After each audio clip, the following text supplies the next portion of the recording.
was diagnosed with lupus 3 years ago after a hospital stay in the ICU. Lupus is a disease where your immune system malfunctions, and instead of attacking foreign substances like viruses and bacteria, it attacks healthy cells and tissues. For me, it attacks my joints and lungs. In August of 2008, I was diagnosed with chronic lymphocytic leukemia, which is referred to commonly as CLL. And sometimes they call it the good cancer because while there are no good cancers, it is a disease that can be treated over time. It is a terminal disease still today, but people live 20, even 30 years at times. We had to talk about guessing a date when I would go. And I didn't realize people had to go through that, but that's a toughie to watch your wife react to. This is probably 8 or 9 years from now. He's not going to be here. And well, a year ago, our lives were very different. Our youngest daughter had just been born early, and but right as she was getting out of the NICU, I started to have some strange symptoms. I went for an ultrasound, and it turned out that there were some tumors in my liver, and that I had colon cancer, which was stage 4 and had spread from my colon to both my liver and lungs.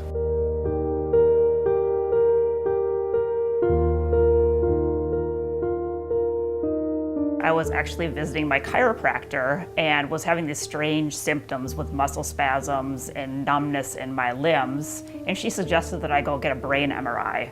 And I thought, oh my gosh, this is total overkill. Why would I do this? I brought her the CD of the results of the MRI scan. They did my brain and my cervical spine.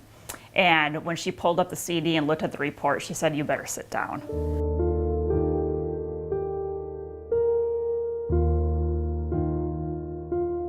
2013, we ended up having to deliver our premature child, our son Adam. He was exactly 20 weeks old, obviously not old enough to survive. For our daughter Grace, who was born at 23 weeks, and she has chronic lung disease.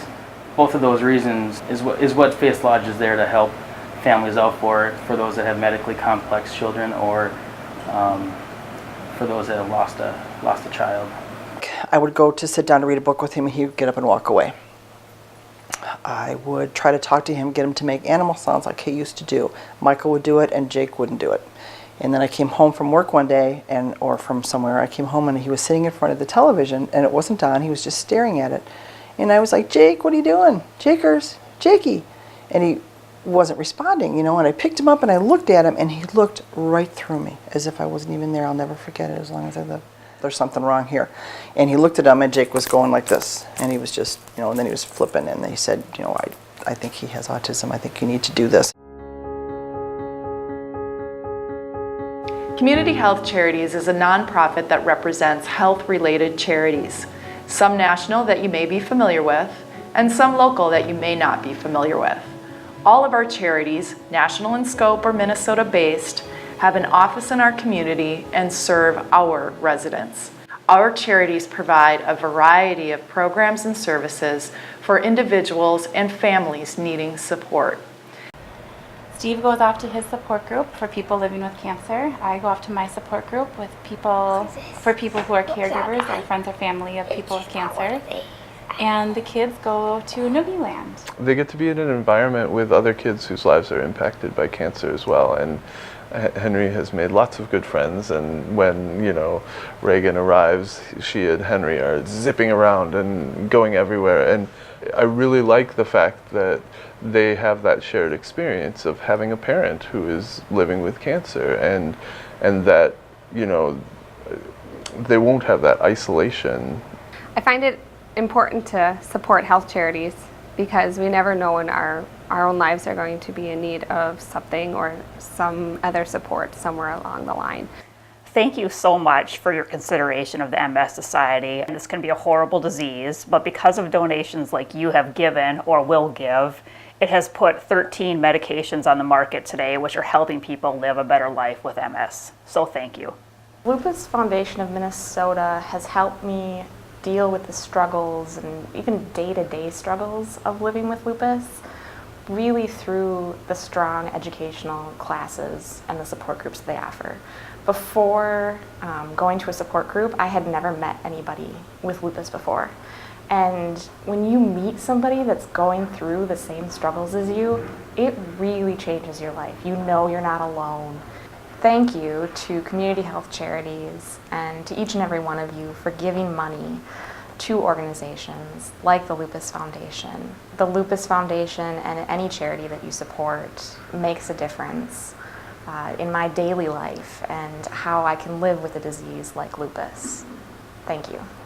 With the Autism Society of Minnesota, it made me feel like I wasn't alone, and that even though Jake may not accomplish what my hopes and dreams for him would be, that he can be a functioning adult in society and can give back and can be happy. These community health charities caught my eye as an option for giving when it came through our company a couple of years ago is that it really was about personal relationships in our community, and it appealed to not just me with cancer, where I could direct it, my giving to something that personally matters to me, but to our 250 employees, giving them an opportunity to support something very specific having to do with their lives or their families' lives.